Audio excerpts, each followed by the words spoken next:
En 2020, Etaline, le laboratoire d'innovation publique de l'État en Pays de la Loire, a été lauréat d'un appel à projet lancé par la DITP, ayant comme projet la création d'un centre à l'appui de la participation citoyenne. Nous avons comme objectif de faire participer les citoyens les plus éloignés des institutions, mais aussi de faire vivre la participation citoyenne jusqu'au dernier kilomètre. Pour cela, on accompagne 3 projets et afin de diversifier les modes de participation, on applique la méthodologie design. Un de ces projets vise à réaliser une évaluation participative de l'offre de services des structures France Service.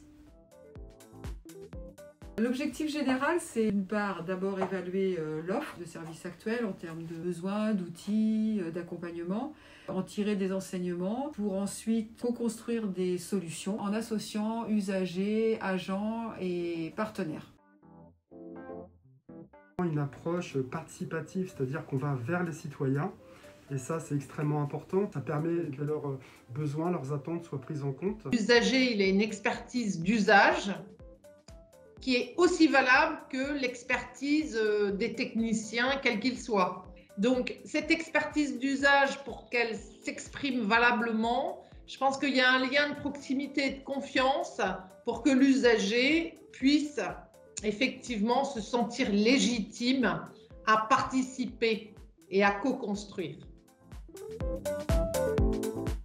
Dans le cadre du projet France Service, donc Alexandre et moi-même, on a travaillé avec Olivier Travers, qui est sociologue, fondateur d'Idéal Type, et on a été accompagnés aussi par Sophia, Elisa et Simon, designers Osga. Au niveau de notre méthodologie, on travaille d'abord en immersion, donc pour aller directement sur le terrain, rencontrer les personnes concernées par le projet. On amène après des ateliers de co-conception où on travaille aussi avec ces personnes-là pour imaginer des solutions à partir des problématiques identifiées.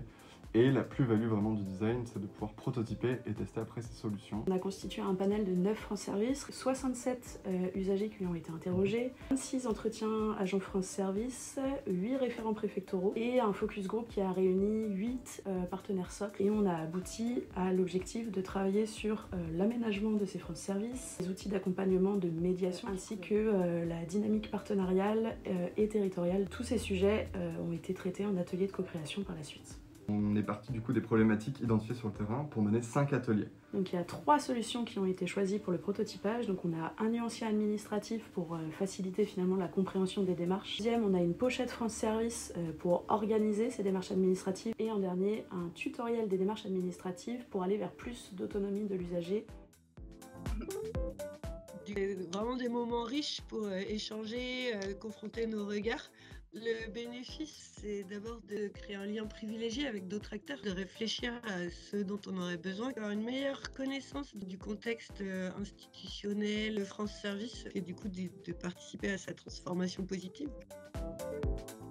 Donc la prochaine étape, c'est de prototyper ces solutions avec les agents directement et aussi les partenaires pour qu'elles soient vraiment concrètes et cohérentes. Et l'idée, c'est qu'une fois qu'on a les prototypes, on ira les tester directement dans 5 France Service auprès des usagers et des agents pour vérifier la faisabilité, la compréhension et la désirabilité de ces solutions. Ces solutions qui vont être réalisées, elles ont vocation à être répliquées sur l'ensemble de la région, voire au niveau national. Ça peut apporter quelque chose à la fois dans le fonctionnement des France Service et répondre encore mieux aux besoins et aux attentes des citoyens. Et ben on a gagné.